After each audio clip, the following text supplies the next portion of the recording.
مالك يوم الدين إياك نعبد وإياك نستعين اهدنا الصراط المستقيم صراط الذين أنعمت عليهم غير المغضوب عليهم ولا الضالين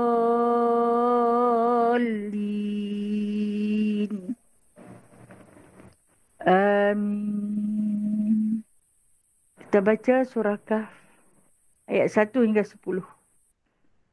A'udzu billahi minasy syaithanir rajim. Bismillahirrahmanirrahim.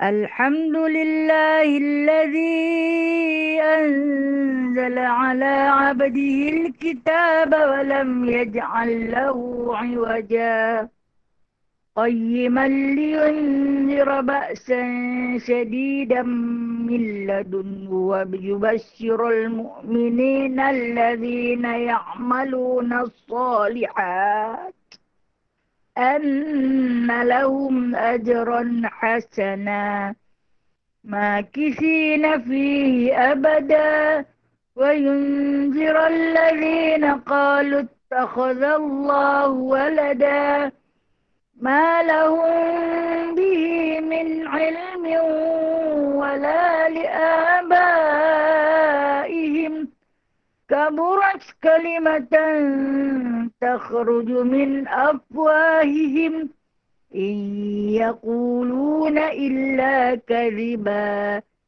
فلعلك باخع نفسك على آثارهم إن لم يؤمنوا بهذا الحديث أسفا إنا جعلنا ما على الأرض زينة لها لنبلوهم أيهم أحسن عملا وإنا لجاعلون ما عليها صعيدا جرزا أم حسبت أن أصحاب الكهف والرقيم كانوا من آياتنا عجبا إذ أوى الفتية إلى الكهف فقالوا ربنا آتنا من لدنك رحمة وهيئ لنا من أمرنا رشدا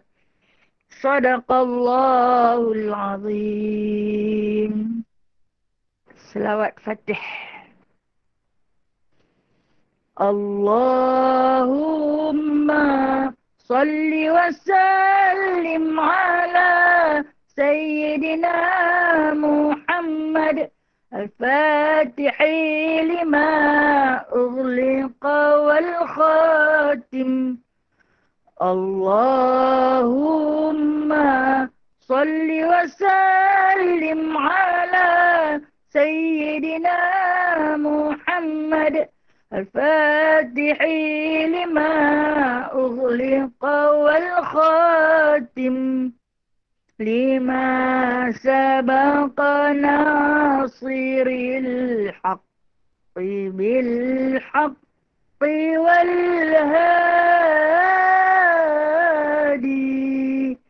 لما سبق ناصر الحق بالحق والهادي إلى صراطك المستقيم إلى صراطك المستقيم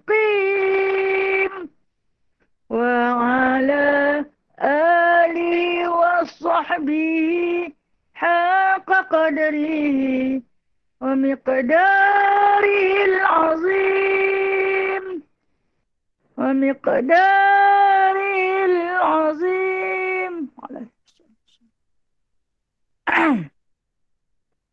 بسم الله الرحمن الرحيم رب اشرح لي صدري ويسر لي أمري واحلل عقدة من لساني يفقه قولي.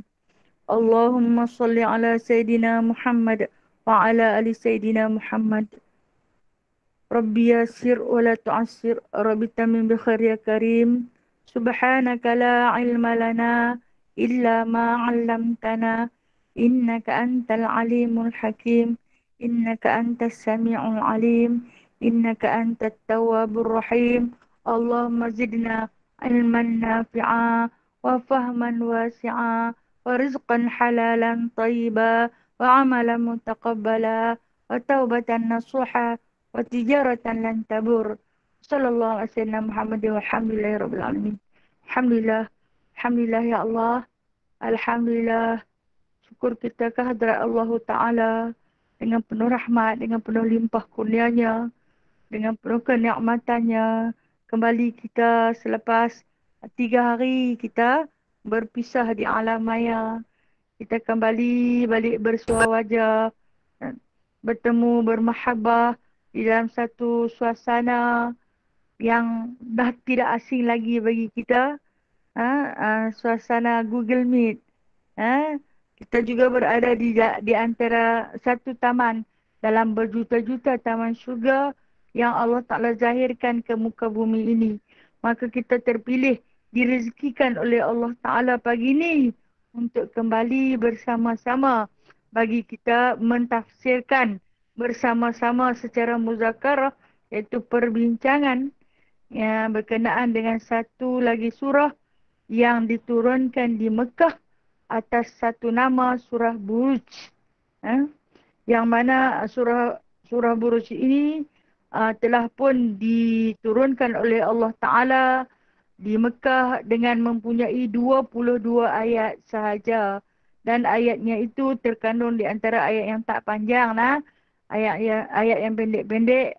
Kalau kita nak bandingkan dengan surah Insyiqaq, maka Insyiqaq 25.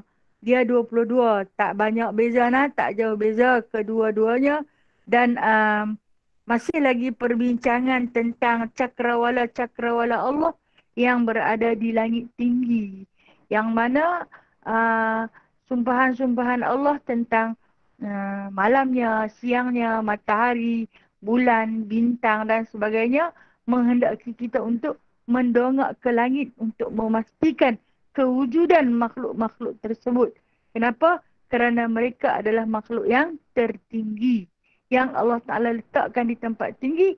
Maka hendaklah kita kena dongak ke langit baru dapat menyaksikan bagaimana perilaku makhluk-makhluk Allah ini yang bergerak mengikut titah perintah daripada Allah Ta'ala dengan penuh ketaatan. Baik. Kita bagi laluan sebagai menghormati, meraihkan surah Buruj ini. Jadi kita baca bersama-sama lah. A'udzu billahi minasy syaithanir rajim. Bismillahirrahmanirrahim. Was-samaa'i dzatil buruj wal yawmil maw'ud wa syahidin wa mashhud.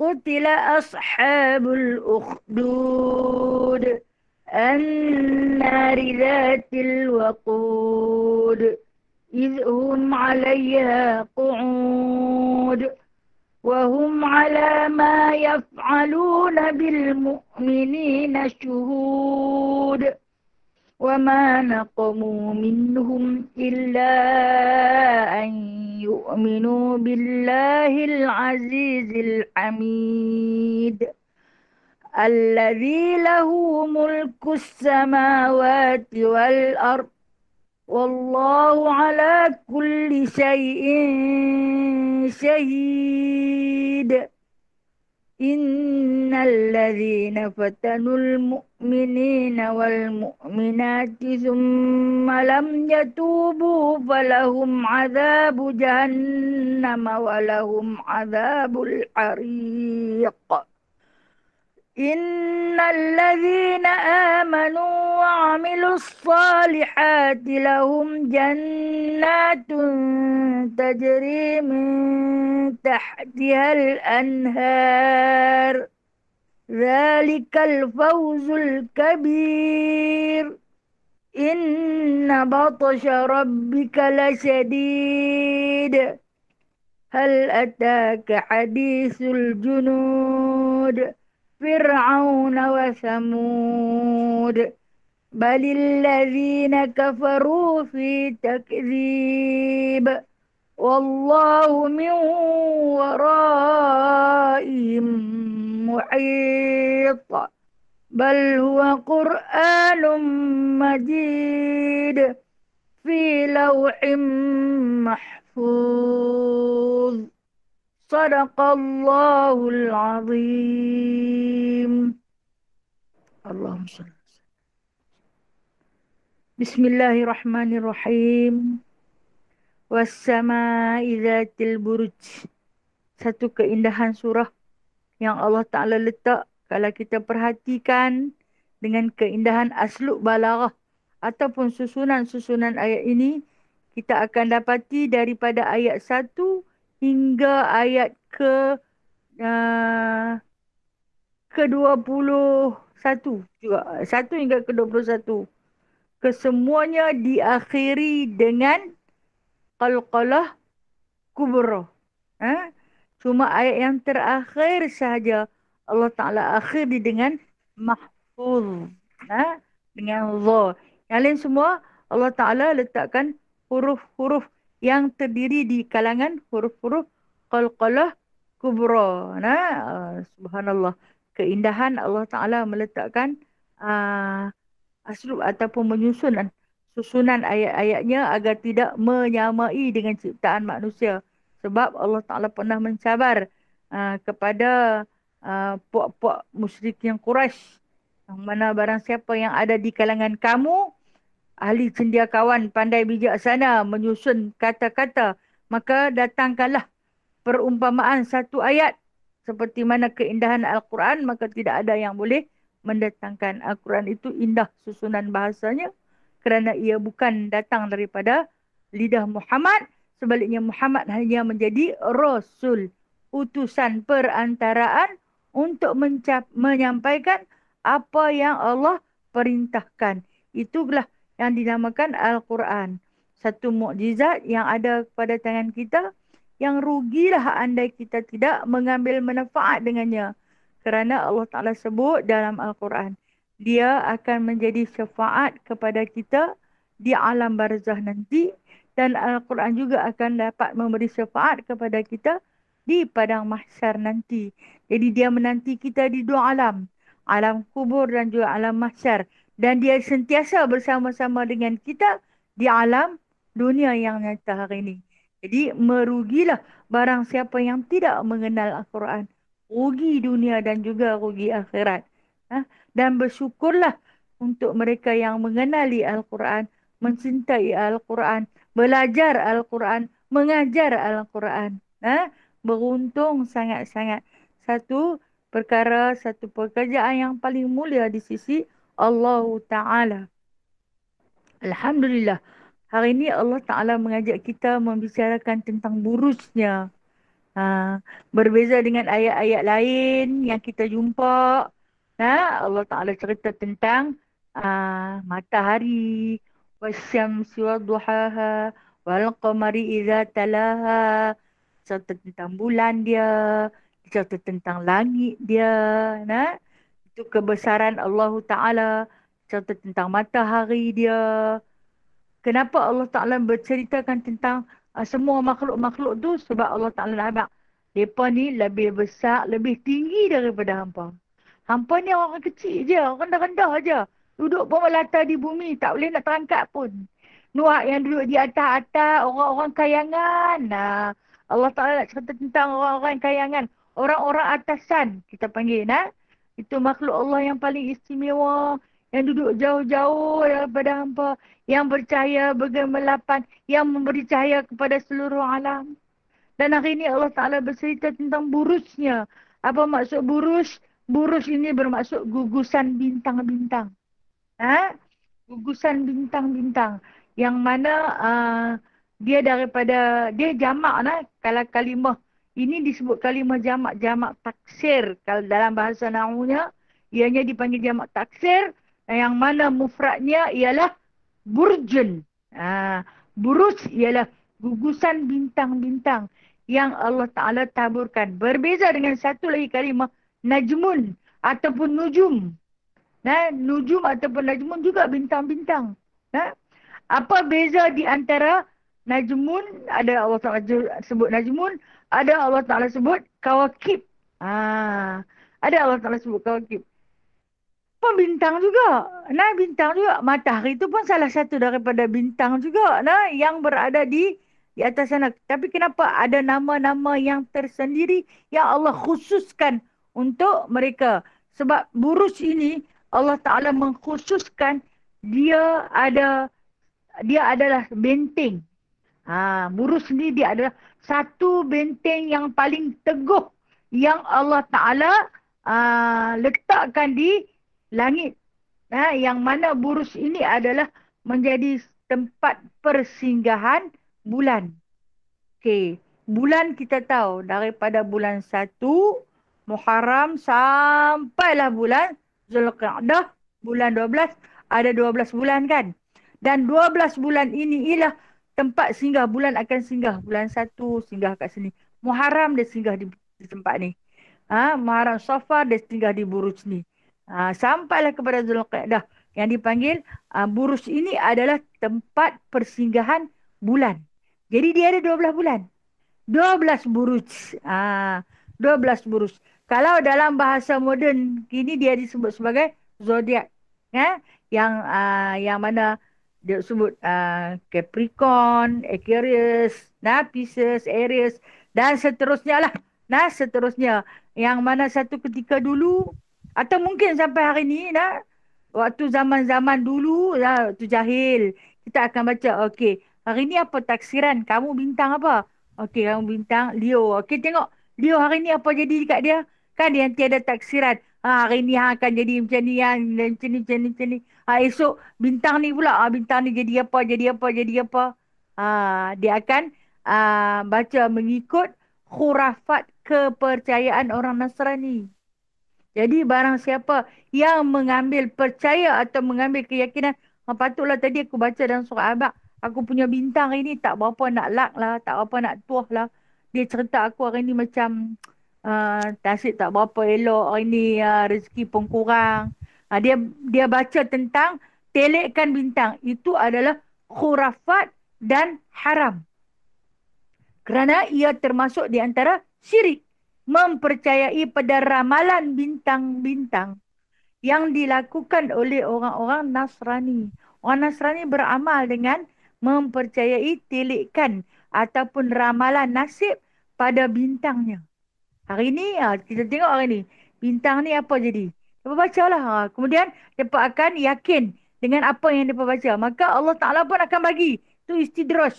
Patutlah bintang aku kata macam ni. Rupanya aku jadi macam ni. Dah baca lah tadi macam tu. Betul, betul. Itu ujian Allah Ta'ala. Kalau Allah Ta'ala nak bagi tu, itu bukan secara kebetulan. Tapi memang Allah Ta'ala nak istidraj. Nak ganggu akidah hang. Maka kita tolak ke tepi segala ramalan bintang-bintang. Itulah buruj. Itulah yang disebut buruj. Dia ada berapa? Dia ada 12. Ianya menjadi satu tugu. Satu kubu.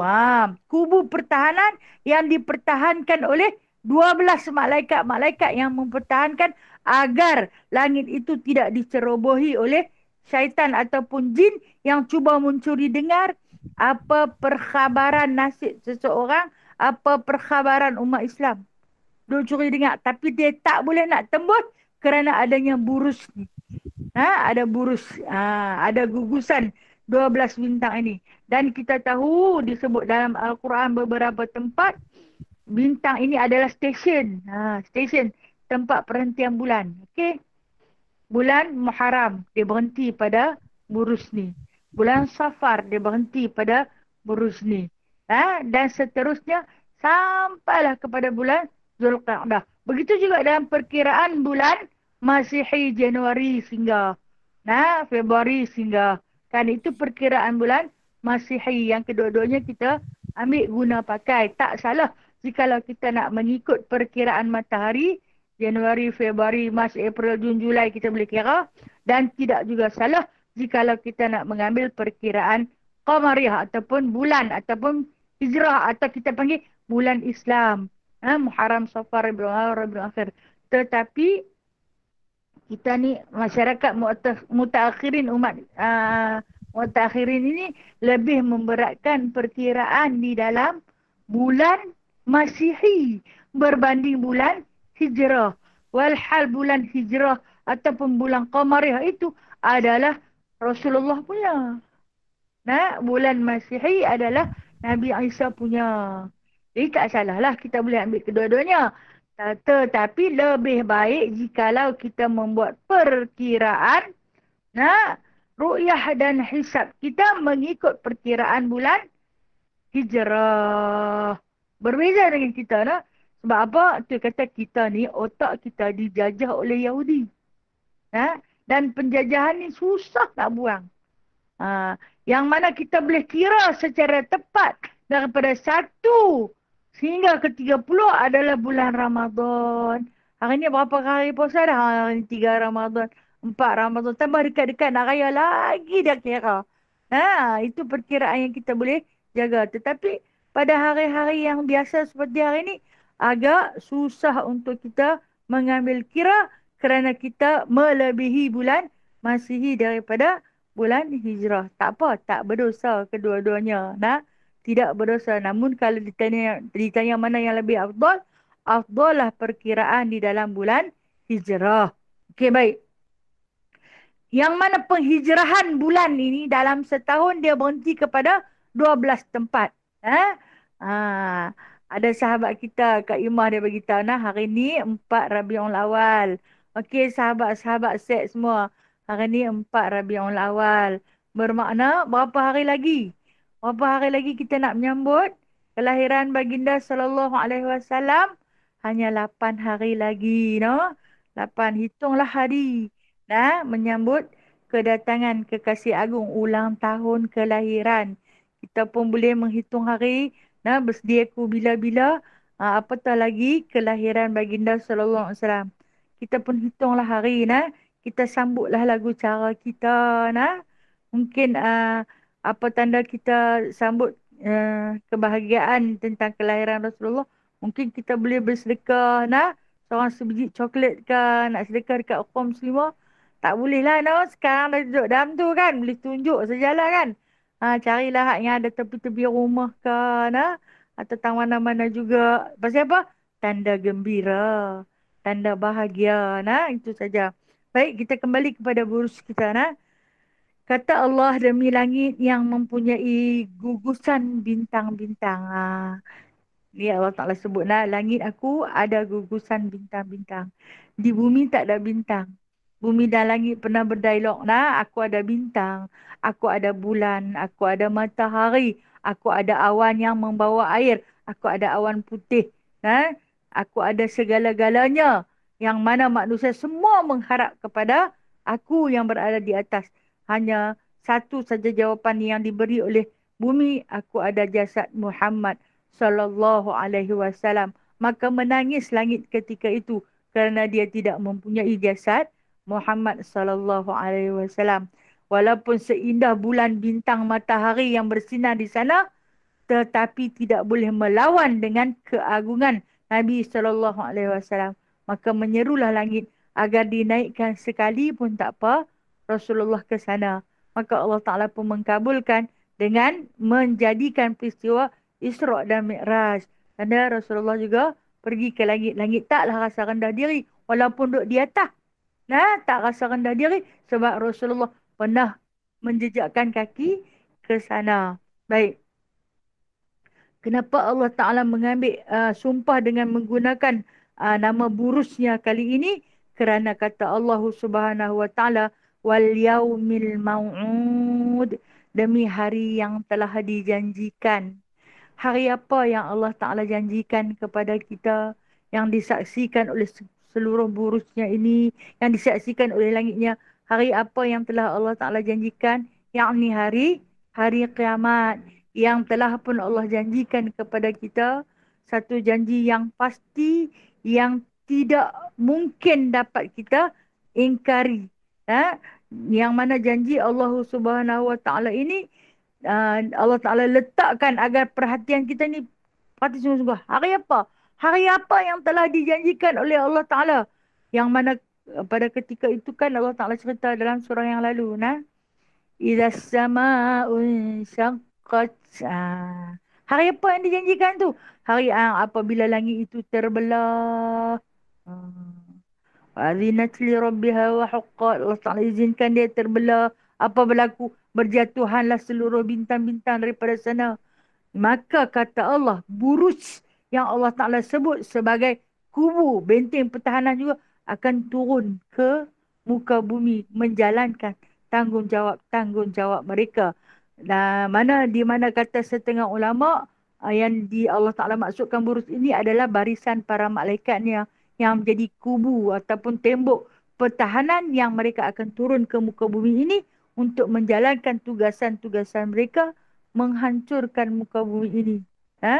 Hingga segala apa yang ada di atas muka bumi menjadi binasa keseluruhannya.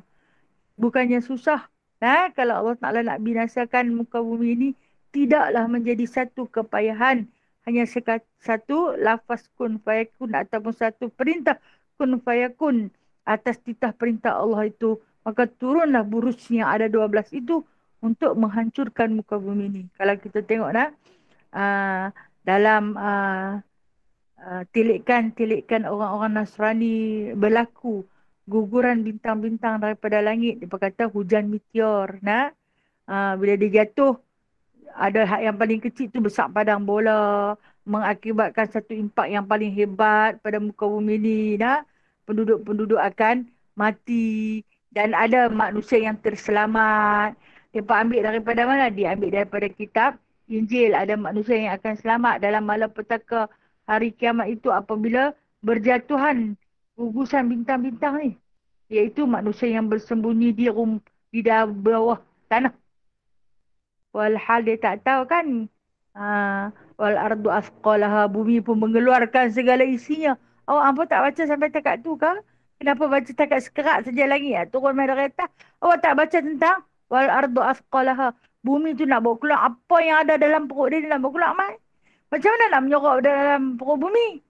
Kan dia nak bawa keluar mai. Ini dikatakan di dalam Injil banyak ditukarkan ayat-ayat. Dia cerita hak yang nak runtuh mai daripada langit. Dia tak cerita hak yang dia nak bawa keluar mai daripada bumi. Jadi berkata tak apalah kalau langit runtuh kita semua lari. Nyorok duduk bawah tanah. Kalau kata banjir kita semua buat bahtera, kita belayak di atas ayak. Ini di antara yang disebut pimpinan-pimpinan sesat yang dibawa oleh Yahudi dan juga Nasara untuk pengikut-pengikutnya. Yang mana kita tahu kata Allah Ta'ala, kalau mai wal yaumil mau'ud, hari yang dijanjikan tu, hang tak usah menyoroklah dekat mana pun. Hang tak usah pergilah ke negeri mana pun. Kamu tetap akan menerima kebinasaan. Kerana kata Allah, wa syahidin wa mashhud. Syahid, isim fa'al. Wa syahidin wa mashhud, isim maf'ul. Itu sorofnya. Syahid tu yang menyaksikan, wa ma'ud, dan yang disaksikan. Baik, di sini ada beberapa penafsiran daripada ulama-ulama ataupun mufassirin yang terkenal dengan kesyahidan mereka, dengan mujtahidnya mereka. Maka kata Imam Abu Hurairah bahawasanya yang dikatakan hari syahidin wa mashhud itu, iaitu satu hari yang mana kata dia syahid tu Muhammad sallallahu alaihi wasallam. Dia akan menyaksikan. Yang masyhud tu benda yang disaksikan tu dia akan menyaksikan kita. Dia akan diperhitungkan, yang akan dipertimbangkan. Hari tu dia nanti tengok. Seorang kita dipanggil menghadap dengan Allah, lalu dibentangkan amal, lalu ditimbang satu persatu. Maka adanya syahid, adanya masyhud. Yang menjadi syahid adalah penyaksinya. Nabi SAW yang akan menyaksikan. Maka yang menjadi masyhud, kita yang akan disaksikan bukan saja oleh baginda sallallahu alaihi wasallam, bahkan oleh seluruh malaikat dan juga seluruh makhluk di muka bumi. Itu yang dikatakan hari kiamat, adanya orang yang menyaksikan, adanya orang yang kena saksi. Takutlah bila orang panggil nama kita, nah, naik kamu. Kita nak cerita apakah yang dilakukan oleh sekian-sekian nama, disebutnya nama kita. Seluruh masyarakat, seluruh makhluk yang berada, kesemuanya yang berada di mahsyar ketika itu akan mendengar nama kita, melihat kita. Allahu, Allahu, Allah. Ha? Kalau kata amalannya kurang, berpakaiannya tidak, naik dalam keadaan yang tidak berpakaian, badan yang penuh dengan cacat celah. Ha? Ah. Ada yang kata, kan dalam Al-Quran, dalam hadis serta, kita mungkin berdiri kepala di bawah, kakinya di atas, dah lah tak ada pakaian. Cara berdiri pun tak kena. Ada yang mukanya di bawah, nah, muka. Dia berjalan dengan muka. Subhanallah. Takut, nah, takut. Itu yang dikatakan, wasyahidin wa masuk. Itu kata Imam Abu Hurairah radhiyallahu anhu. Kata Ibnu Abbas radhiyallahu anhu pula, syahid itu dimaksudkan Allah sendiri. Syahid itu dimaksudkan ialah Allah sendiri. Dan masyhud tu hari kiamat. Allah yang akan menyaksikan pada hari kiamat nanti. Itu kan kata Imam Ibnu Abbas. Syahid itu Allah sendiri dan masyhud itu adalah hari kiamat. Kemudian kata lagi Imam Ikrimah. Nah, kata Imam Ikrimah itu, syahid itu ialah manusia. Manusia yang akan menyaksikan sama-sama. Masyhud itu iaitu menyaksikan alam yang Allah Ta'ala cipta ni hancur. Jadi kita boleh terima pendapat-pendapat para ulama mufassirin ni, kita boleh terima. Kalau kelah kata Imam Abu Hurairah kata, hangpa nanti tengok, nah, macam mana Allah Ta'ala akan menyaksikan pada hari yang demikian itu berlakunya kiamat. Manusia itu akan disaksikan oleh baginda sallallahu alaihi wasallam dan manusia itu menjadi bahan tontonan. Bahan tontonan. Bukan ramai-ramai, seorang-seorang. Kita ni kalau orang kata, hang kena naik ke pentas lah, buat penyampaian, buat ucapan, suruh buat ucapan. Kita cari baju yang elok-elok. Kita nak naik atas pentas, kan? Kita susun kata-kata kita, kita jaga penampilan, perilaku, perkataan. Nak jaga ni, nak bagi nampak sempurna dan kemas. Pasal orang ramai nak tengok. Nak jadi masyhud. Nak jadi tontonan. Dan apatah lagi apabila kita nak kembali di sana nanti, kita nak jadi masyhud, menjadi tontonan. Tontonan pula yang dia akan tonton siapa? Siapa syahid kita? Baginda sallallahu alaihi wasallam yang akan berada dekat dengan neraca timbangan kita, yang akan menjadi syahid, menyaksikan setiap satu persatu amalan kita yang akan naik atas timbang, yang akan ditayangkan satu persatu setiap minit, setiap saat. Video kelakuan kita di muka bumi ni. Allah, malunya. Malunya apabila terbongkar segala keaiban. Disaksikan oleh Nabi. Ya Allah, awaklah Allah Ta'ala serta aku, malunya. Ya Allah, malunya perbuatan aku itu. Ya Allah, malunya awak aku buat macam ni. Rasulullah tengok kita. Allah. Ya. Malu tak tahu nak cakap. Takut, sedih, bimbang dan sebagainya. Hari itu yang dikatakan hari yang penuh dengan kebimbangan. Hari yang penuh dengan rasa malu. Malu ni sampai luruh isi-isi muka punya malu. Tak tahu nak cakap. Kerana kita akan disaksikan. Bukan saja oleh baginda sallallahu alaihi wasallam. Allah memang maha penyaksi. Allah selalu bagi tahu. Hampa duk buat apa lah ni, aku duk tengok. Di sana Rasulullah tengok. Kemudian para malaikat nanti tengok juga. Kemudian seluruh makhluk, malunya. Orang kata tak sangka dia macam tu. Masa tu mereka tak kata tak sangka dah. Masing-masing takut. Macam mana sekali kami pula nak naik ni. Macam mana sekali lagi giliran siapa. Giliran siapa. Ya Allah, Ya Allah, Ya Allah. Kita Bila buka Sejahtera masa mula-mula nak awal-awal nak kena vaksin tu, tengok-tengok dapat tarikh hari bulan. Hati ni dudak-dudak dah nak pergi pagi tu. Baru jarum kalut. Nak masuk nak cucuk pun kita dah rasa takut. Kan? Orang pula bagi tahan kena pantang tu, pantang ni, pantang tu. Punya jaga. Apatah lagi nak kembali pada Allah. Bukan jarum halus tu nak. Ditusuk dengan besi panas. Allah takut, sesungguhnya hamba takut ya Allah. Ketakutan yang tak boleh nak dibicarakan dengan kata-kata, melainkan terzahirlah dengan perbuatan yang baik. Agar kita terhindar daripada perkara-perkara yang sedemikian. Mohon pada Allah. Allahumma hasibni hisaban yasira. Jangan pernah tinggal doa Rasulullah ajak kita Allahumma hasibni hisaban yasira. Allah hisaplah aku dengan hisap yang mudah. Aku takut. Aku takut ya Allah. Aku akan disaksikan di sana nanti. Aku malu pada Rasulullah. Aku kata aku sayang dekat dia. Aku kata aku mencintai dia. Aku merindui dia. Tapi aku buat benda-benda yang dia tak bagi buat.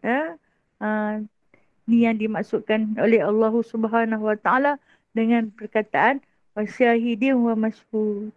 Dan kemudian qutila ashabul ukhdud an-nari dhatil waqud idhum 'alaiha qu'ud wa hum 'ala ma yaf'aluna bil mu'minina syuhud. Ni ada ayat kaitan, sebab tu saya baca terus dia bersambung. Jadi dia kata binasalah orang-orang yang punya parit, orang-orang yang punya lubang parit dari api yang bernyala-nyala ketika mereka duduk di dekatnya. Dan mereka terhadap apa yang mereka perbuat atas orang-orang yang beriman itu adalah menyaksikan. Wa ma naqamu minhum illa an yu'minu billahil azizil hamid. Dan tidaklah mereka berlaku kejam kepada orang-orang itu, melainkan orang-orang itu percaya kepada Allah yang maha gagah perkasa, yang maha terpuji. Baik, ini cerita tentang Ashabul Ukhdud yang Allah Ta'ala rakamkan dalam Al-Quran, lantas menceritakan sejarah atau peristiwa Ashabul Ukhdud ini kepada baginda sallallahu alaihi wasallam tentang satu penduduk kampung yang tak dinyatakan, yang mana cuma diberitakan berlaku pada zaman Nabi Isa alaihi salam, yakni selepas Nabi Isa alaihi salam diwafatkan dengan dinaikkan ke langit oleh Allah Ta'ala. Maka keadaan manusia ketika itu begitu sesat. Ramai yang sesat. Selepas mana diangkat Nabi Isa alaihi salam. Yang masa ni dalam agama Nasrani, dalam agama Nasrani, diperintah oleh seorang raja yang beragama Nasrani. Raja dulu-dulu, bukan kata dululah, sampai ke hari ni pun masih ada yang berpegang kepada kepercayaan bomoh. Bomoh. Ataupun kalau zaman Rasulullah dia sebut sebagai sihir. Sihir. Seorang kanak-kanak ni, dia bapa dia Tok Nujum lah. Ahli sihir. Ahli khurafat. Jadi bila dia dah tua, maka dia nak turunkan ilmu dia ni kepada anak dia. Tapi dia kata kepada anak dia, kena pergi belajar. Lah ni raja nak sarah. Pasal apa? Bapa dia seorang ahli nujum istana yang paling hebat. Maka raja kata, kita bagi anak hang ni jadi yang lagi hebat daripada hang. Jadi kita suruh dia pergi belajar dekat sekian orang. Tentang perbelanjaan ataupun bayaran yuran lah. Jangan susah hati. Raja taja. Kan? Jadi mak bapak tak payah susah hati. Raja nak taja dia. Jadi kerja dia cuma pergi belajar. Ulang alik pergi belajar. Takdir Allah Subhanahu Wa Taala tak diceritakan siapa nama budak ni. Jadi saya tak berani nak buat cerita lah. Dibimbangi saya jadi orang yang fitnah ataupun menipu. Kalau perempuan baca dalam buku lain kalau ada nama, Wallahualam. Dalam hadis tak sebut nama dia, dalam Al-Quran pun tak sebut nama dia. Maka siapa saya untuk menyebut namanya? Dan kemudian dia ulang alik lah, dia pergi belajar. Dia pergi pagi, dia balik mai. Selesai habis mata pelajaran dia, macam kita duk hantar anak pergi sekolah tu lah. Dia balik mai. Macam tu lah ulang alik dia. Satu hari bila dia lintas nak sampai ke tempat dia pergi belajar sihir tu, dia lintas satu jemaah Satu jemaah orang-orang soleh yang sedang melakukan majlis tazkirah ataupun kita kata majlis ilmu. Nah, dan yang mana kadang-kadang terdengar rayuan, isak tangis, zikir yang dialunkan. Hati dia terpaut. Dalam perjalanan tu dia dengar, oh, tang sini. Mula-mula dia berhenti dengar. Nah, berhenti dengar. Lama kelamaan, dia singgah. Dia singgah dekat taman syurga tu. Bila dia singgah, hatinya terpaut. Bila terpaut, dia habaq boleh tak dia nak tumpang, dia nak masuk kelas ni. Boleh. Kan orang Islam tak meletakkan apa-apa syarat. Sebab tu orang kata kalau nak masuk sekolah agama tak banyak syarat. Nah. Hang tak ada sijil pun hang boleh masuk. Sekolah mana tak terima pun hang boleh masuk. Hang tak ada surat beranak pun hang boleh masuk. Sebab Islam tanpa syarat. Nah, tanpa syarat. Ini hang mahu sudah. Jadi, dia pun bila mana diterima oleh guru, dia pun masuklah. Jadi, dia belajar dua ilmu. Satu ilmu sesat, satu ilmu petunjuk. Satu ilmu yang benar. Maka, bila dah hari-hari, dia nanti teralik duduk dalam majlis ilmu orang-orang soleh ni, menyebabkan dia lambat sampai dekat tok guru sihir dia. Awak lah ni hang suka main lambat. Macam tu lah lebih kurang. Awak hang lah ni suka main lambat. Dia ni budak tak berapa pandai pemerung lah. Dia tak reti nak pemerung. Dia diam saja mengakibatkan dia akan kena denda. Iaitu dengan dirotan pada tapak tangan dia. Dia kena rotan. Dengan sebab dia lambat. Lepas tu bila mana satu hari tu dia bagi tahu kat tok guru dia, dia kata mak dia pun marah sebab selalu sampai rumah lambat. Nah, mak dia marah sebab sampai rumah lambat. Yang si tok guru marah pasal apa? Pasal masuk kelas lambat. Lalu ni dia nak buat macam mana? Maka kata tok guru yang alim ni, macam ni lah ni hang jawab. Nah, kata dekat tok guru sihir hang, mak lepas lambat. Mak suruh buat kerja di rumah. Kemudian hang balik pergi kata dekat mak hang, tok guru lepas lambat. Jadi ini kita kata orang-orang soleh ajak suruh pembohong pula dah. Bukan. Ini yang dikatakan penipuan yang diharuskan. Ataupun dalam istilah Melayu kata apa? Bohong sunat. Padahal mana ada bohong sunat pun kan? Yang diharuskan demi menyelamatkan akidah dia. Jadi dia bagi tahulah macam tu. Sampailah seterusnya. Jadi dia selamatlah. Satu hari ada satu kafilah mai nak berdagang. Tiba-tiba kafilah ni, rombongan dagangan ni sekat di tengah jalan oleh seekor binatang yang disebut sebagai dabbah. Binatang ni binatang buas yang akan menerkam kafilah ni. Besar sangat. Tak disebutkan, ada yang kata singa, ada yang kata harimau. Tapi dabbah ni binatang yang buas. Baik. Kemudian dia pun tak tahu lari pergi ke mana. Kalau dia pun lari, binatang ni kalau lari, dia lagi hambat makan lah. Dia akan mencederakan kafilah ni. Dan kemudian dia lalu. Budak ni lalu balik daripada mengaji dia lah. Bila dia lalu balik, sampai sekerat dia tengok. Mereka ni rupa-rupanya diancam oleh binatang buas.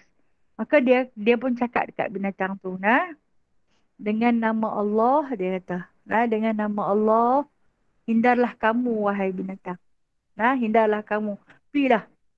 Dia sebut dengan nama Allah. Maka pok kafilah ni dengar teriakan budak ni tadi. Dia pun tanya, hang kata apa dekat dia? Hang jampi apa? Lepas tu dia habaklah dekat dia. Dia sebut dengan nama Allah. Siapa Allah tu? Dia habaklah Tuhanku dan Tuhan kalian semua. Semua masa tu, dia tu semua kafir-kafir belaka. Jadi dia banyak yang Islam. Maka masyhurlah daripada cerita tu. Masyhur. Tiba-tiba ada seorang menteri. Dalam negeri tu ada seorang menteri yang buta matanya. Menteri ni kata, kita dah lama dah tanya budak ni bagi mengaji, lah ni kita nak test dia punya ilmu sihir dia. Panggil dia, Mat. Panggil dia, Mat. Kita nak test ilmu sihir dia. Panggil dia pun pergi. Bila dia sampai, boleh tak ubat mata aku yang buta ni bagi nampak balik? Dia kata boleh. Tapi dengan satu syarat, apabila mata kamu sembuh, hang berjanji akan beriman dengan apa yang aku imani. Hang akan percaya dengan apa yang aku percaya. Baik, tak apa, kata menteri tu. Aku ikut syarat. Dia tak mahu apa-apa bayaran. Cuma dengan syarat. Dia pun berubatlah mata kau tu dengan nama Allah.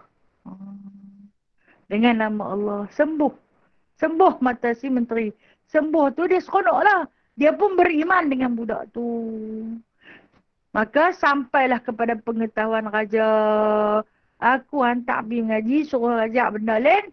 Belajar benda lain, rupanya habis belajar benda lain. Raja rasa tergugat apabila adanya Tuhan selain daripada Tuhan yang mereka percayai. Panggillah budak tu, betulkah hang beriman dengan sekian-sekian-sekian? Dia kata, aku beriman dengan Allah, Tuhanku dan Tuhanmu, serta Tuhan seluruh makhluk ni. Okey. Dan kemudian daripada tu, Ustazah yang biasa online. Kelas. Kelas 2. okey. Mana sedikit gangguan. Okey. Dan kemudian daripada tu, maka raja perintahkan agar budak ni dihukum bunuh. Dia pembawa pi, dia mula-mula dia pesan dekat pengawal-pengawal yang bawa budak ni. Hampa pi 10 orang. Mula-mula buang dia daripada gunung yang tinggi. Gaung lah, kita kata tahu dalam gaung. Gaung yang dalam. Dan ketika mana hampa nak tahu dia ke dalam gaung tu, dia menukarkan kepercayaan dia, akidah dia. Dia, maksud dia murtad lah. Dia percaya balik kepada agama Nasrani ni, jangan buang dia. Sebab dia ilmu tinggi, jangan buang dia. Dan kalau dia tak mau ikut kepada agama kita, dia nak tetap dengan kepercayaan tauhid dia, baru hantuk dia ke bawah. Jadi dia bila dia nak buang dia ke bawah, tak boleh, rupanya tak bergerak. Dia jadi seperti pohon yang kukuh. Tak boleh. Tak boleh nak tahu, tak boleh nak tahu. Dia di dalam di bibirnya hanya terukir la ilaha illallah, la ilaha illallah, la ilaha illallah. Ke-10 orang pengawal tu tak boleh nak tahu dia ke bawah. Takut balik saat lagi kerana gagal menjalankan titah perintah raja, maka mereka itulah yang terjun masuk dalam gaung. 10 pengawal terjun dalam gaung, mati. Sebab balik saat lagi, takkanlah hampa 10 orang nak tahu, seorang budak pun tak mampu. Kan raja dulu zalim, kalau kehendak dia tak dapat dipatuhi, hukum bunuh lah. Matilah.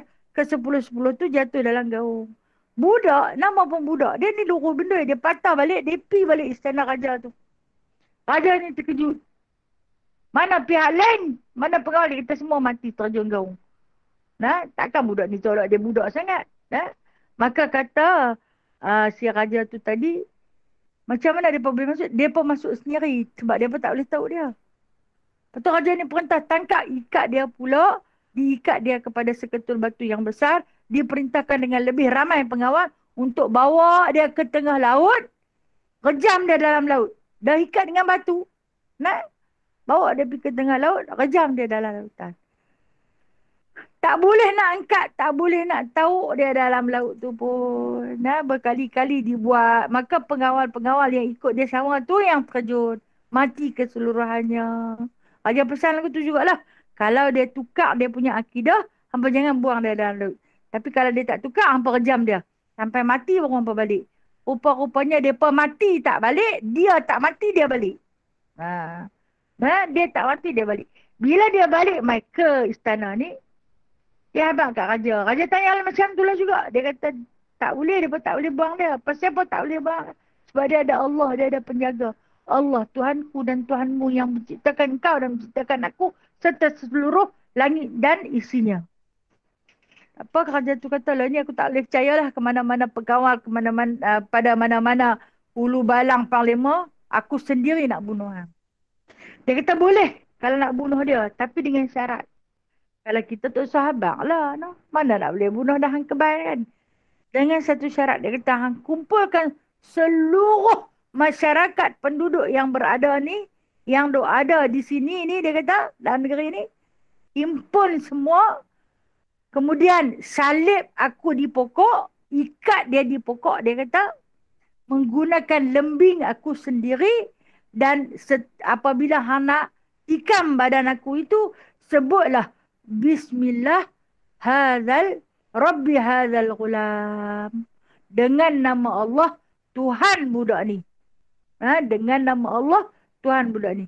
Bila mana anak bunuh aku, barulah lembing itu akan dapat menembusi badan aku serta mematikan aku, kerana yang menghidup dan mematikan aku adalah Allah, Tuhanku. Dia cakap.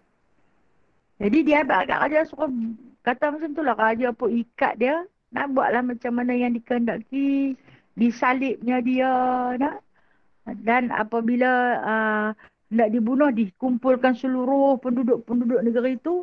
Semua menyaksikanlah. Dengan sekuat-kuat hati. Mula baca sekali tak tembus. Kali kedua. Budak tu kata kuat-kuat. Bagi semua orang dengar. Apa yang nak kata. Dia pun katalah kuat-kuat. Raja sendiri kena buat. Maka dengan izin Allah Ta'ala. Menembus. Tembus-menembus. Dan ketika itu. Boleh dikatakan sebahagian besar penduduk-penduduk itu. Memeluk agama Allah. Masuk kepada agama Tauhid. Dan penduduk-penduduk itulah. Yang dimaksudkan oleh Allah. Di dalam ayat yang keempat daripada surah Buruj ini. Qutila ashabul ukhdud.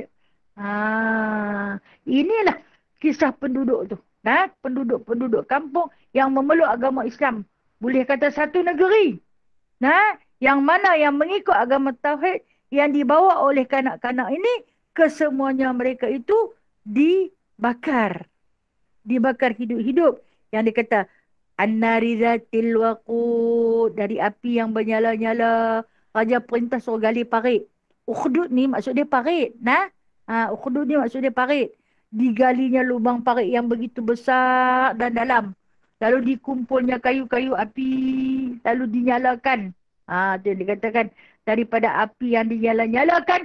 Izhum alaiha qud, ketika mereka duduk di dekatnya. Siapa yang duduk? Hak yang pengawal-pengawal yang diperintah oleh raja yang duduk di tepi-tepi parit untuk nak lempak orang-orang yang beriman. Buang dalam tu.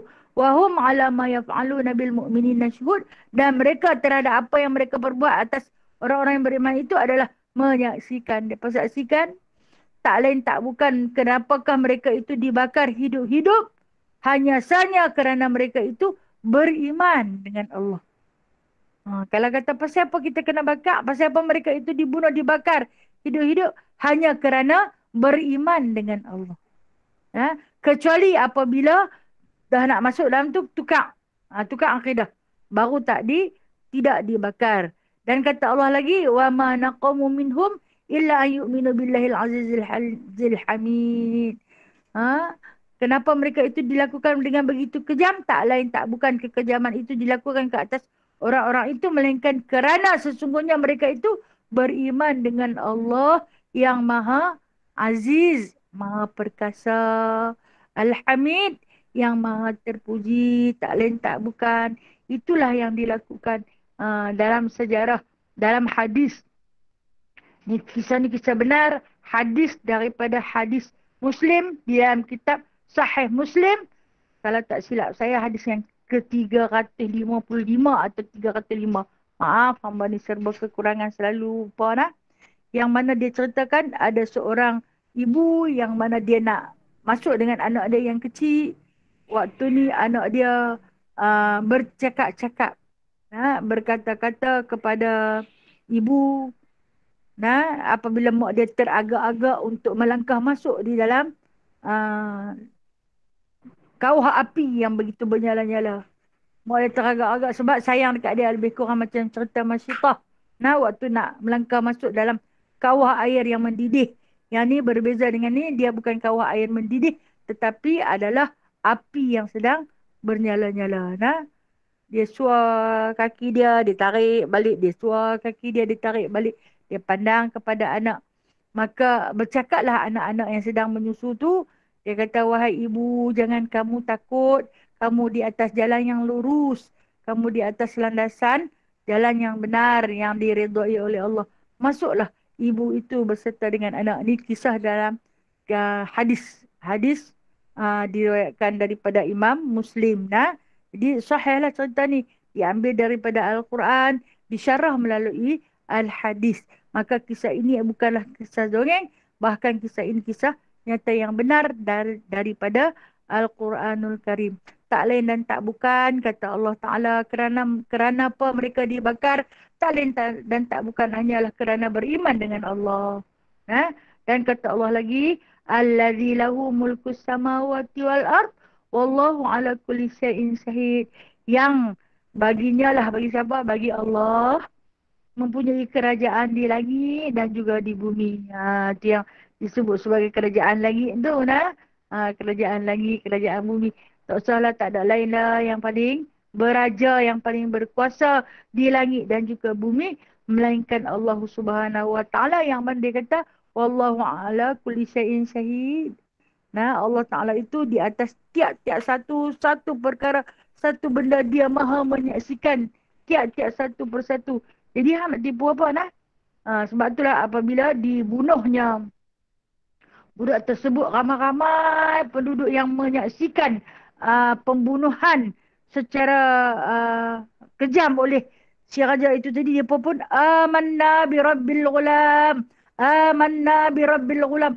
Terdengarlah satu teriakan, satu jeritan menyahut apabila si raja ini sebut bismillahirrabbil ghulam, dengan nama Allah Tuhan budak ni aku bunuh dah. Dia bunuh. Maka yang mana penyaksi yang begitu ramai yang berada di dalam negeri itu menjawab seruan si raja itu tadi apabila budak itu jatuh mati. Amanna bi rabbi ghulam. Kami beriman dengan Tuhan budak ni. Kami beriman dengan Tuhan budak ni. Jadi, kalau kita ambil pengajaran daripada kisah ni, dia cuba menutup satu lubang cahaya. Tu dia kata, ad-dinun nur. Agama itu cahaya. Hang tutup satu lubang, ada berjuta lagi lubang dia akan keluar mai. Hang bunuh seorang, ramai lagi, ada berjuta lagi orang yang akan timbul naik. Hang cantah satu batang, beribu-ribu tunas yang akan tumbuh, bahkan menghasilkan buah yang lebih banyak, yang lebih berkualiti. Itulah Islam. Itulah Islam. Jadi raja ni jadi sangat murka. Murka, lepas tu yang dia menjatuhkan hukuman agar dibakar mereka itu, bakar hidup-hidup. Inilah dikatakan orang Nasrani, kekejaman yang berlaku kepada mereka. Ada yang katakan berlaku di zaman Raja Bukhtanasir. Bukhtanasir ni pendapat-pendapat lah, namun dalam Al-Quran tak disebut zaman Bukhtanasir ni. Raja Bukhtanasir itulah yang zalim sangat-sangat, yang melakukan sedemikian. Wallahu alam, sejauh mana kebenaran ni hanya Allah yang tahu. Jadi ayat ni sampai ke 11 innal ladzina fatanul mu'minina wal mu'minati tsumma lam yatubu falahum adzabul jahannam walahum adzabul harim. Kata Allah, sesungguhnya orang-orang yang melakukan tindasan terhadap orang mukmin dan mukminat, kemudian mereka itu tidak taubat, maka bagi mereka itu adalah jahannam, dan bagi mereka itu adalah siksaan bakaran. Allah Ta'ala ancam pengawal-pengawal raja, termasuk dengan Raja Bukhtanasir itu, kalaulah hampa tak mau bertaubat oleh kerana kekejaman yang telah kamu lakukan kepada orang-orang yang beriman dengan Allah itu tadi, maka tunggulah azab Allah, iaitu neraka jahannam, dan juga bahan bakarannya ni amat pedih. Dan kata Allah lagi pada ayat yang ke-11 ni, cerita tentang Ashabul Ukhdud sampai ayat ke-11. Innal ladzina amanu wa 'amilus solihat. Janji Allah untuk orang-orang yang kena bakar, untuk Ashabul Ukhdud itu tadi, apa dia? Lahum jannatun tajri min tahtihal anhar. Bagi mereka itu jannat. Jannat ini jamak daripada jannatun. Syurga banyak. Kan dalam satu syurga tu ada beratus-ratus lagi syurga. Sebab itu di dalam surah Ar-Rahman dia kata, bagi setiap seorang dapat 2 syurga. Dalam 2 syurga tu, dua-dua syurga tu ada jannatun tajri min tahtihal anhar. Ada air sungai yang mengalir Nah, mengalir sejuk. Ada kalau kata nak minum susu, maka susu jadinya. Nak minum madu yang disaring, madu jadinya.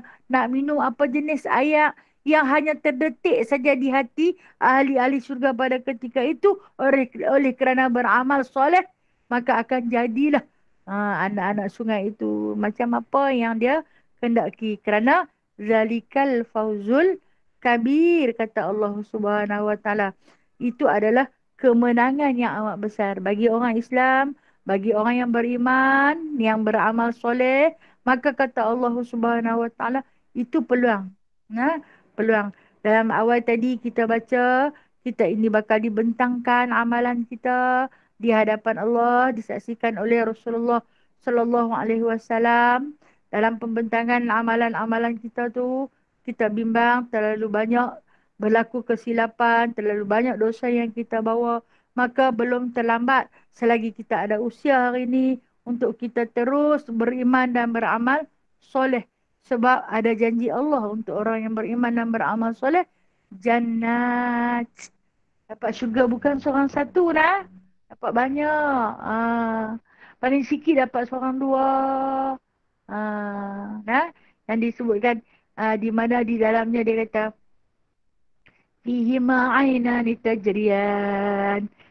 Dalam dua syurga dapat seorang dua. Dalam tiap-tiap seorang dua tu ada semua ada nak sungai yang mengalir. Fihima min kulli fakihatin zaujan. Di dalamnya juga dia kata adanya buah-buahan dan zaujan berpasang-pasang pula nak dapat. Jangan susah hati. Wahai orang-orang yang beriman dan beramal soleh. Mungkin di dunia kamu ditindas. Mungkin di dunia kamu fakir. Mungkin di dunia kamu tak ada masa nak berehat. Kamu sibuk, kamu letih, kamu penat. Kamu sedih diuji. Kamu sempit dalam kesusahan. Nah, dan kamu sakit dengan kesakitan yang Allah Ta'ala bagi. Maka kita percayalah. Yakinlah dengan janji Allah akan adanya jannatun tajri min tahtihal anhar. Wallahu a'lam. Alhamdulillah. Kita berhenti sampai ayat yang ke-12. InsyaAllah minggu depan kita akan baca ayat yang ke-12. Maka selesailah ayat ya, hari ini ayat yang menceritakan tentang Ashabul Ukhdud, iaitu bermula daripada ayat 4 sampai ayat ke-11. Ini cerita tentang Ashabul Ukhdud. Walaupun kita tak jadi Ashabul Ukhdud, kita tak dibakar dengan api, tapi kita dibakar dengan nafsu. Kita lawan pembakaran ni. Kita bakar dia balik. Kita bakar dia balik. Dia pujuk kita. Tak payahlah duduk sembahyang awal lagi. Lambat-lambat pun tak apa. Masa panjang. Jangan terikut dengan dia. Kita bangkit pergi. Teruslah hang sakit. Hang bukan larat sangat. Sembahyang buat yang wajib-wajib sudahlah. Yang sunat-sunat tak payah. Kita lawan dia. Kita lawan dia. Seboleh mana yang mungkin. Keinginan-keinginan dia kita tak turut. Kita tak ikut. Itu di antara ukhdud yang ada dalam perut kita lah. Kena bakar juga dia pun. Wallahu a'lam bisawab. InsyaAllah kita akan sambung. Kalau ada rezeki, kita berjumpa lagi pada minggu depan. Kita akan sambung lagi. Wallahu a'lam bisawab. Baik, ada soalan nak tanya? Assalamualaikum Ustazah. Waalaikumsalam warahmatullahi wabarakatuh. Ji, silakan Ji. Cik tanya Ustazah, ada satu kejadian apa ni, Rasulullah hamba Allah ni, dia terlanggar intik angsa. Intik angsa tu melekat dekat dia punya bumper depan tu, dia tak perasan. Jadi dia dah bawa pergi jauh sampai ke seberang tu. Baru dia perasan intik tu duk hidup lagi, duk elok lagi, dia melekat kat bumper depan dia. Dia perasan selepas orang bagi tahu kat dia lah. Jadi dia berhenti tepi jalan. Dia bawa keluar itik tu, dia elok sempurna sifat tapi semua dia lepas tepi jalan. Dia langgar dekat itik tu, mungkinlah kita bagi contoh lah. Sungai dia langgar, dia bawa pergi sampai seberang, contoh lah kan. Jadi yang sepatutnya dia buat, adakah dia perlu pulangkan balik itik tu dekat yang Sungai Ara tempat yang dia langgar tu, ataupun dia biar lepas tempat yang dia berhenti tu. Macam mana keadaan tu Ustazah? Sebab yang tu itik tu kan orang punya. Macam mana keadaan tu kita nak buat tu Ustazah? Okey, baik. Ini yang dikatakan benda syubhat ni, kita tak tahu. Benda kita tak tahu halal dan haramnya. Okey, apa yang patut kita buat? Pertama, dia tak tahu. Yang tukang langgar tu dia tak tahu kata dia langgar binatang tu. Dan yang kedua, Allah Ta'ala letak keajaiban binatang tu tak luka, tak cedera tang mana-mana. Jadi dia pun, tang mana yang dia sedar kata ada itik dalam tu, dia pun lepas. Maka ketika itu sepatutnya itik itu dia tak boleh lepas lah. Dia kena ambil patah balik. Tapi dia sendiri pun dia tak tahu dia langgar kat mana. Kan? Dia tak tahu dia langgar kat mana. Kalau dia tahu dia langgar kat mana, dia sepatutnya kena ambil itik tu, bawa balik ke tempat tang mana yang dia langgar. Katalah, macam Ji kata tadi mungkin Sungara dah. Dia kena bawa pergi tang Sungara jugalah. Nah, kembalikanlah itik itu ke tempat asalnya. Tapi kalau dia pun tak tahu, dia pun agak-agak sahaja. Nah, agak-agak lah tang sini lah. Maka dia lepaslah. Tapi kalau dia nak lepas itik tu, harus dia melepaskan itik tu di tempat yang selamat untuk habitat binatang tu. Hidup maksud dia, janganlah lepas di tengah-tengah kelapa sawit. Dia tak ada orang dah. Lepas kat tempat mungkin ada perkampungan orang, dia boleh pergi. Itik ni dia makan dia tak cerewet, tak macam kucing, dia sudu segala. Nah, jadi boleh saja lepas janji di perkampungan yang ada orang yang boleh buang sisa makanan tu untuk itik tu hidup. Adakah dia perlu bawa balik kalau dia tahu dia memang langgar dekat situ, maka dia kena bawa balik. Tapi kalau dia tak bawa balik, apakah jadi? Dia kena pergi tanya pula tuan rumah tu lah. Oh, saya mungkin terlanggar sekian-sekian itik. Apakah perlu saya bayar? Dia pun bukan sengaja. Benda tak sengaja ni. Nah, apakah perlu saya bayar? Maka bayarlah. Itu untuk menghalalkan perbuatan tersebut. Ya? Macam Ji kan, Ji dah cakap lah. Ji cakap sebab kena pulangkan balik sebab dia tahu tempat dia langgar tu sebab dia perasan dia langgar. Tapi dia berhenti, dia trafik. Jadi lah ni masalah dia dah lepas dah itik tu. Jadi isu juga kat sini. Dia kata macam kereta dia pun ada rosak sikit dan katanya tuan tu dah lalai biar binatang peliharaan.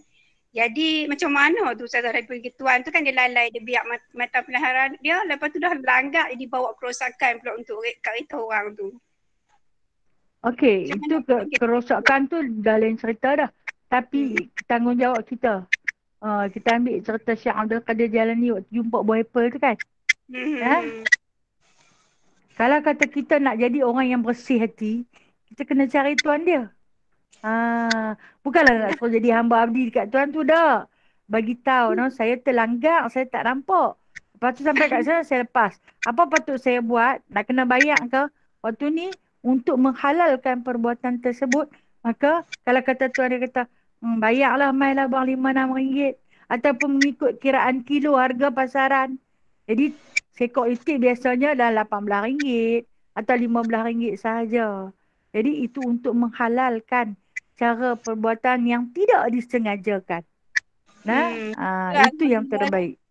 Alhamdulillah lah Ji dah sampai ke benda yang betul lah. Ji takut lagi Ji Ya. sampai ke benda yang tak betul kan. Alhamdulillah betul. Nah, Terima kasih. perkataan yang baik. Kata Allah Subhanahu Wa Taala. Di dalam surah Ibrahim. Daraba masalan tayyibatan kalimatan tayyibatan. Kata Allah Subhanahu Wa Taala, kalimah yang baik itu pesanan yang kita sampaikan dekat orang yang baik-baik, macam dibagi tahu itu tadi adalah perumpamaannya, kata Allah, kasyajaratin tayyibatin, seperti pohon yang baik, asluha sabitun, akarnya teguh, wa far'uha fis sama, cabang-cabangnya naik ke langit, berbuah lebat. Itu perkataan yang baik. Satu patah perkataan pesanan ataupun kita bagi pendapat yang baik kepada orang, itu perkataan yang baik.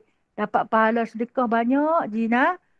Seperti mana kata Allah, wa far'uha fis sama. Dia punya cabang buah-buah bunga dia berkembang naik sampai ke langit. Jadi jangan malu untuk berpasaran perkara-perkara yang baik walaupun pahit dan sukar. Terima kasih Ji. Dan Terima kasih tahniah Ustazah. atas pesanan. Okey. Sama-sama kasih.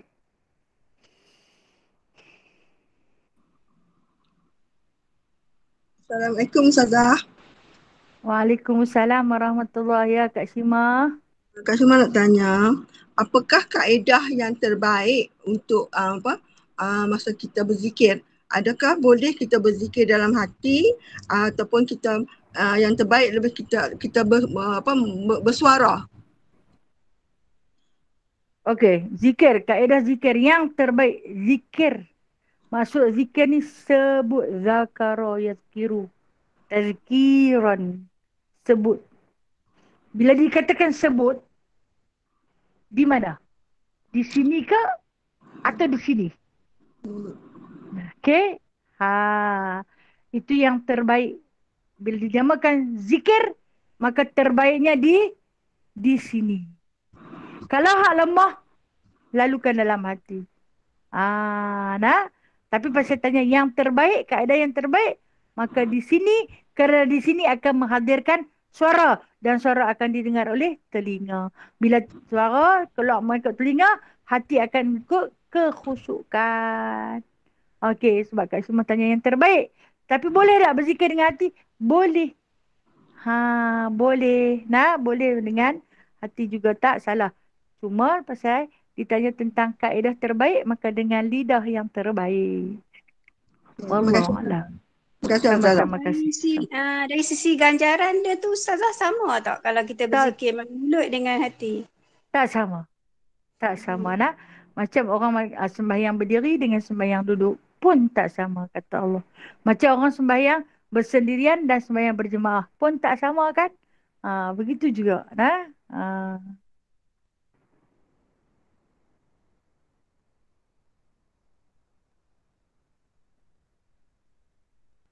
Ada soalan lagi?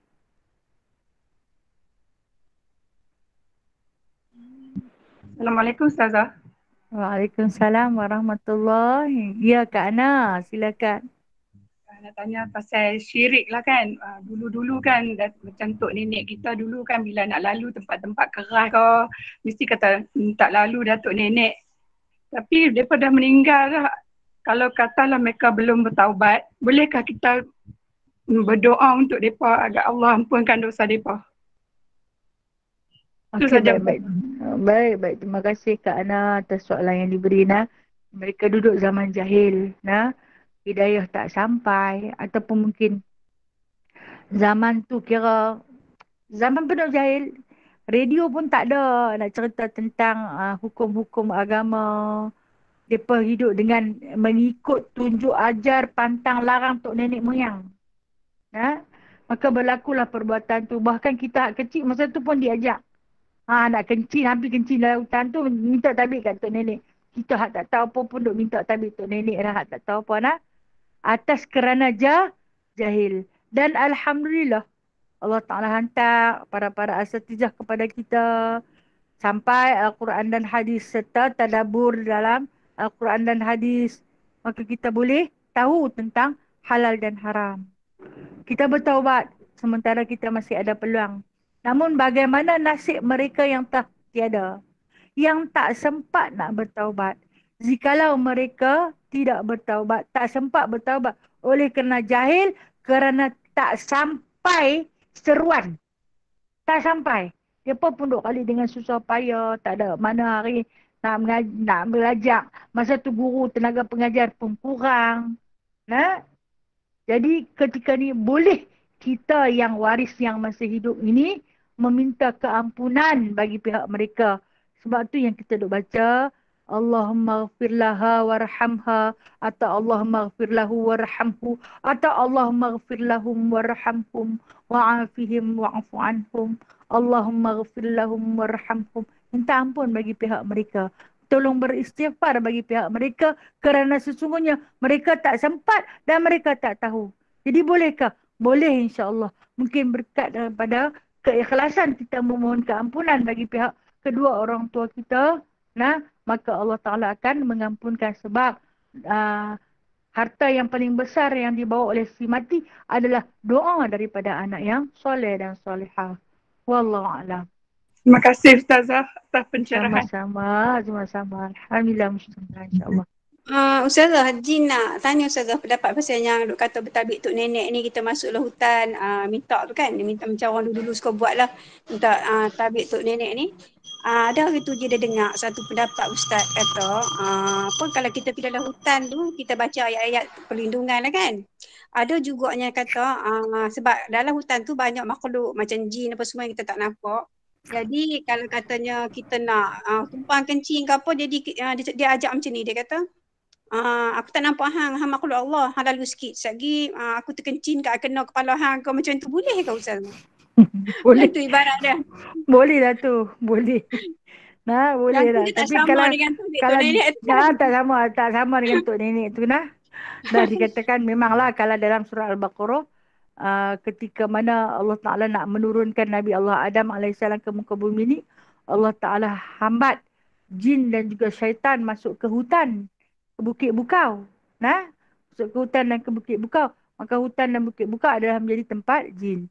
Kalau kita pun salah-salah dok piduk pancut ke, dok piduk tenggek ke, kadang-kadang mungkin tak rumah dia ke, kadang-kadang tak kencing tak kepala anak dia ke, dia marah, kadang dia baru punya pak, balik main bengkak kan, dan sebagainya.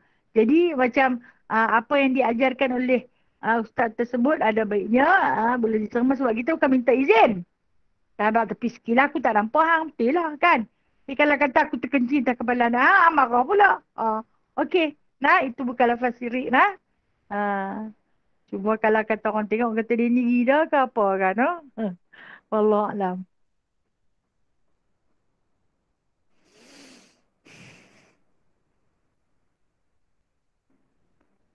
Okey, kalau kita fikir betul-betul nah zaman-zaman jahiliah ni ada benda yang lucu sebenarnya, kadang-kadang nak tergelak sendiri no.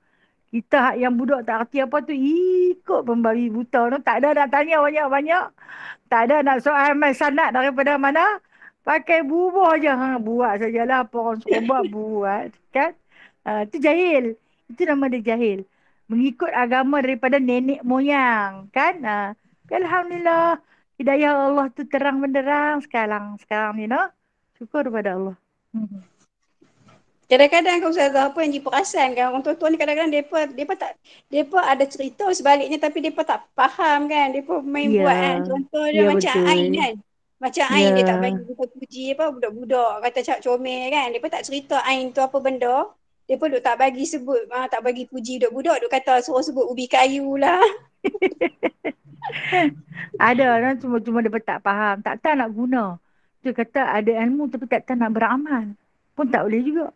Nah, tak ada ilmu tapi beramal pun tak boleh juga. Nah, kita kena ada dua-dua tu kan.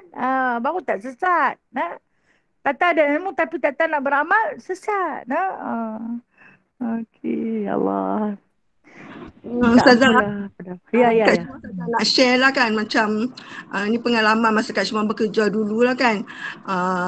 Masa tu masa Kak Syimah dalam latihan. Jadi bila orang kata memanglah kita tahu ada benda tu mengikut kita, tapi kita dah baca ayat Quran kadang-kadang sampai naik atas ke bawah ke atas dia ikut lagi. Lama-lama kita sebut aja kan, kata aku ni tak kacau hang pun. Aku nak bekerja. Jadi hang jangan kacau aku. Adakah yang tu menjadi satu kesalahan Ustazah? Tak salah. Macam yang Ji bagi contoh lah. Aku nak kencing ni aku tak nampak hang. Saya kencing tak kepala hang. Okay, dia tak menjadi satu kesalahan. Itu dialog, sembang tu. Nah, jadi tak apa. Tak apa no? Boleh nah. Ya, tak apa. Okay no? Okay no, saya minta diri awal sikit hari ni nah. Ada sedikit tugasan yang perlu saya laksanakan. Yang baik itu adalah dari Allah. Yang lemah yang kurang tu daripada diri saya sendiri. Mohon ampun dan maaf atas segala-galanya. Teruskan berselawat ke atas baginda sallallahu alaihi wasallam. A'udzubillahi minasyaitonirrajim. Bismillahirrahmanirrahim. Alhamdulillahirabbil alamin. Hamdan katsira, hamdan yuwafi ni'amahu wa yukafi'u mazidah. Ya Rabbana lakal hamdu kama yanbaghi li jalali wajhikal karim wa 'azimi sultanik. Allahumma aftah alaina futuhal arifina bihikmatik wa anshur alaina rahmatak wa dhakkirna ma nasina ya dzal jalali wal ikram. Allahumma rabbana atina fid dunya hasanah wa fil akhirati hasanah wa qina adzaban nar wa qina adzabal qubur wa qina adzabal mahsyar wa adkhilna jannata ma'al abrar ya aziz ya ghaffar ya rabbal alamin. Wassallallahu ala sayyidina Muhammadin walhamdulillahi rabbil alamin. Taqabbalallahu minkum min